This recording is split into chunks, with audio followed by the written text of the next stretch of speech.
itself is a word. The word is interesting because it's a word that comes from a pagan. Hollywood is the holy wood, and it was the wood that the magical wands were made out of in the pagan sorcery, magic.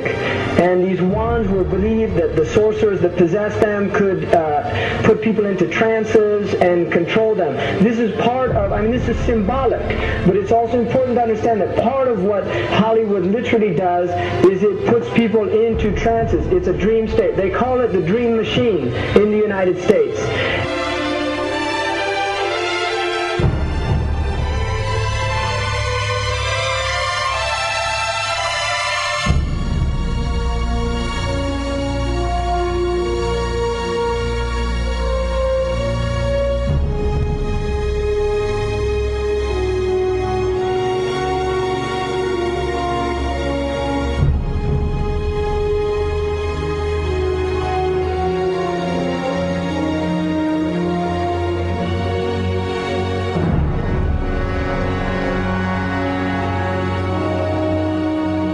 Creates fantasies for people. It puts people into these things. Now, one of the things is interesting that in the part of what's done in movie theaters, in darkened rooms where people watch television, is literally a trance state that occurs. What's called suspended state of disbelief. You enter into a state, you suspend your disbelief and enter into a state whereby you begin to believe what you internally realize is imagination. It's falsehood. Films are magic. It's just magic. You go and you watch these things and people get caught up in them. People cry during films, all this catharsis that takes place in these things.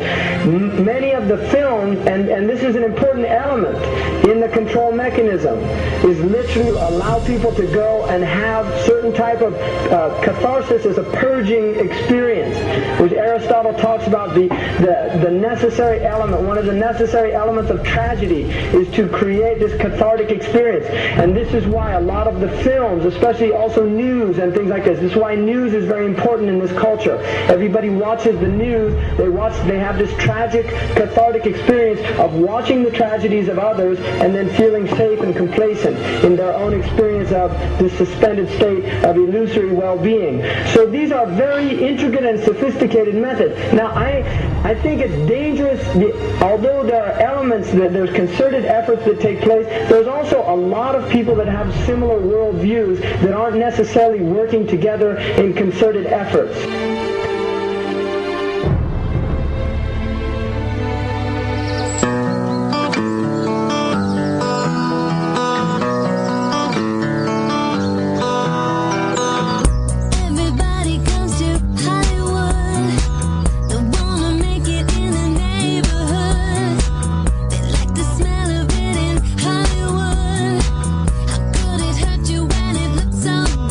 Shine your light now.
not supposed to be up here.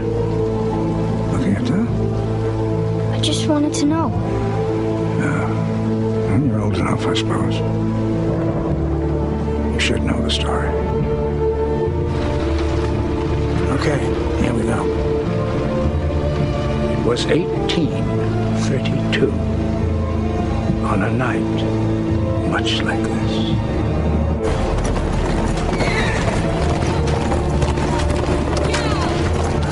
Charles Carroll was the last surviving signer of the Declaration of Independence. He was also a member of a secret society known as the Masons, and he knew he was dying. He woke up his stable boy in the middle of the night and ordered him to take him to the White House to see Andrew Jackson, because it was urgent that he speak to the president. Did he talk to him?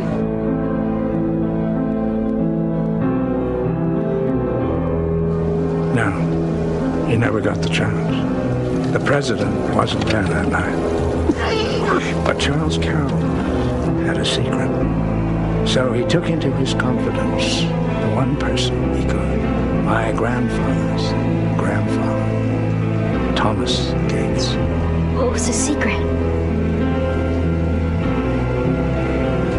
A treasure. A treasure beyond all imagining.